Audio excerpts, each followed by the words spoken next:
Hi, my name is Ramit Sethi from IWillTeachYouToBeRich.com. Several years ago, I developed a technique that I used to close job interview after job interview. I tested it, I tweaked it, and I found that it started working a huge percentage of the time. So a couple of years after that, I shared it with a few close friends and readers of mine. And only recently I shared it publicly. Now this technique is a way that you walk into an interview, whether it's for a freelance contract or a full-time job, or in essence, any type of negotiation. And you walk in and you use astonishing preparation to basically close the deal. When you do this correctly, cost is a mere triviality. Price is a triviality. What they care about is the level of preparation that you've done. Now I'm going to show you this actual technique, and then I'm going to analyze it for you and show you why it works, take you behind the scenes. But before I do, let me just share a couple of things that my readers have gotten, the results that they've actually achieved. So one of my readers landed 6 times as many job offers using this very technique. Another one negotiated a $16,000 raise. In fact, we have generated hundreds of thousands of dollars, if not millions of dollars, in increased salaries using the briefcase technique, and a variety of other achievements. Now, what's fascinating is when I first publicly released this, many people said, "Oh, this sounds great, I'm going to try it."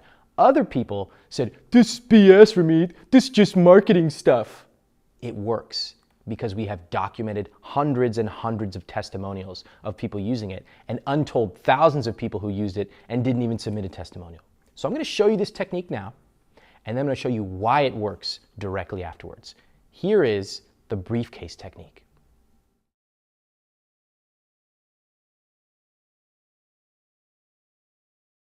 This is a technique that's earned me tens of thousands of dollars over the course of my career so far. And I love it because it works so well. It's called the briefcase technique. Now, what happens is you're a freelancer, you're going into a client meeting, you've already sent them a number of materials, and they're really interested in perhaps working with you. So you go into this meeting and they kind of just want to talk and get to know you and get a feel for it. Now the client's going to ask you questions. "Oh, what do you think about this? What do you think about that?" Now remember, up until this point, you've already understood what their business problems are, what their challenges are, and potentially how you're going to solve them. So the client says, "I'm really just curious, what's your price here?" And what you say at that point is, "Oh, actually, before we get to that, let me just show you something I put together." And you literally pull out from your briefcase a 1, 2, 3, 5-page proposal document. And this proposal isn't about your price. It's actually about things that you found in their business that you could improve and exactly how you would go through it. Imagine it to the business owner as the most compelling menu they've ever gotten. They're literally looking at business problems that they know about, but you've identified them on the outside, and you're saying, "Well, the website doesn't convert enough. There are 3 things I would do. I would run these tests. Time, approximately 1 month. Or we could do this, or we could do this. Just choose and let me know." The business owner is salivating because he knows that he could get all these things done, and the person to solve it would be you. Okay, that is exactly how you want to be thinking about your pitch meeting. You pull it out of your briefcase. There's something very theatrical about it, and they almost cannot resist. Right there, you've closed the sale.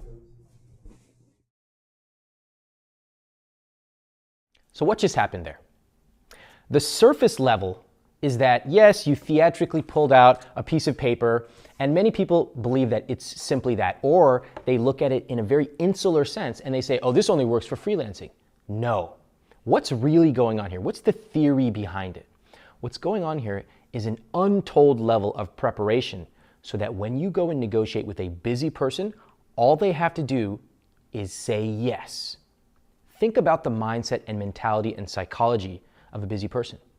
They know that if they're hiring someone to do a new project or hiring someone for a full-time position, they're going to have to spend more of their limited time training this person, coaching this person, monitoring this person. But if you come in with a fully fleshed out proposal, what happens in their mind? They say, "I'm not even going to have to think about this. This person already has it documented on paper." You're making it easy for the busy person to say yes. Secondly, busy people love to tweak things. They don't necessarily want to create things. We all have blank page syndrome. But if you come into a presentation, you're presenting to me, and you say, "This is what I've got, Ramit. What do you think about it?" Well, of course I can say, "Well, you should do this, don't do this, definitely do this, I love that." That's much easier than me having to use my limited cognition, my limited willpower as a cognitive miser to create something new. So you're making it easy for me to say yes.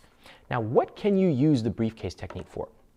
As you saw in the video, obviously you can use it to close freelance deals. That's no problem. That's been done hundreds and actually thousands of times. What else? You can use it when you're going into a full-time job. Okay? You want to close a deal? I myself have used this. It works extremely well. What else?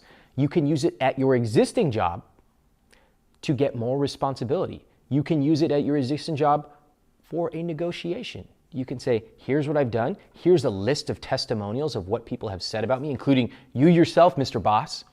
And here's what I'm looking for. And then, of course, you pull out the salary.com, glassdoor.com, payscale.com salary figures that you've pulled.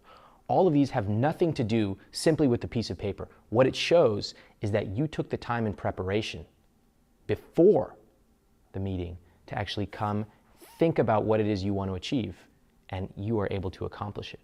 Now, one last point.